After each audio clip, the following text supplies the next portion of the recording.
The next tool that I want to show you is the healing brush tool. Now the healing brush tool can be found over here in the same place the patch tool was. You can go up here and select healing brush tool. It operates in very much the same way that the clone stamp does, in that you select source material by holding down Alt or Option over an area and you get the target. You can click on that, and then wherever you go next, it will paint those pixels from the selected swatch area.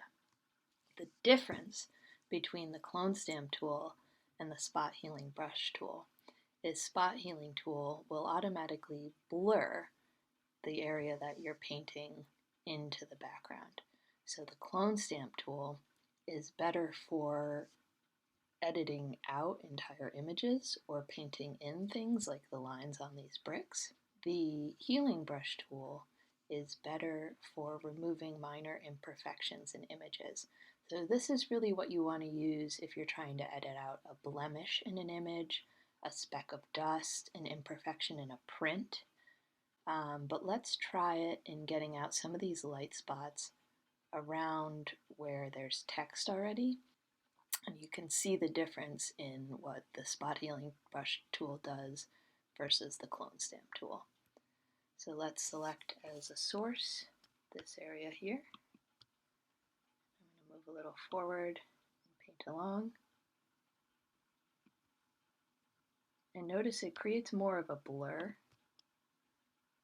than the clone stamp tool, so it's sort of blending your source image in to the new area that you're painting over instead of just covering it flat out.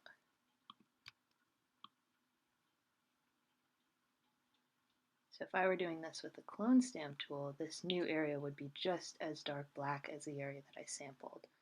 But with the spot healing brush tool, it finds a blur in between. So let's switch to the clone stamp tool just as an example. Make it just as small. I'll select the same area as my source material, and now when I come in here,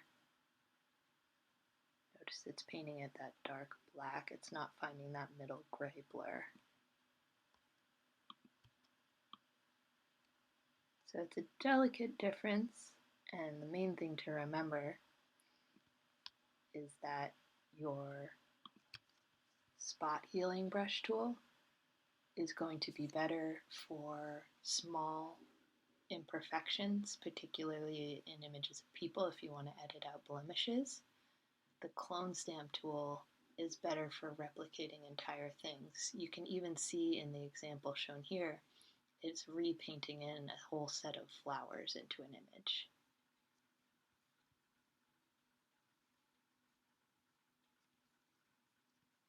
So for my spot healing brush tool, or my healing brush tool, if I come in and refine these lines a little bit left over from editing out the poster over here, I can sample the line below and just get a nice kind of fuzzy blur happening here.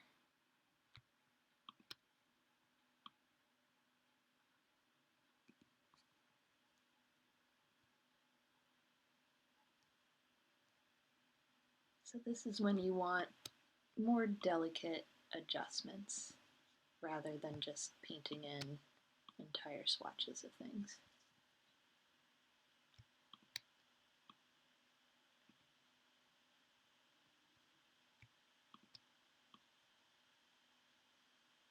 Sort of finds the middle between what you're sampling and the area you're painting over.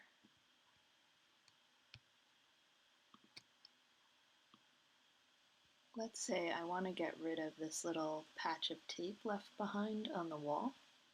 Then the spot healing brush tool might be a good option for that because it's a small blemish in a larger area that I wouldn't mind being blurred in instead of roughly painted over.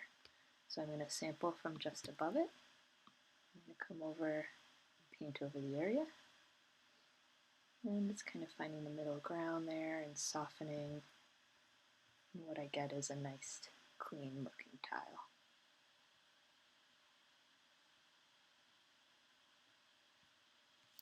So those are your options for removing things from your source images if you want to edit and refine them a little bit before bringing them into your finished piece.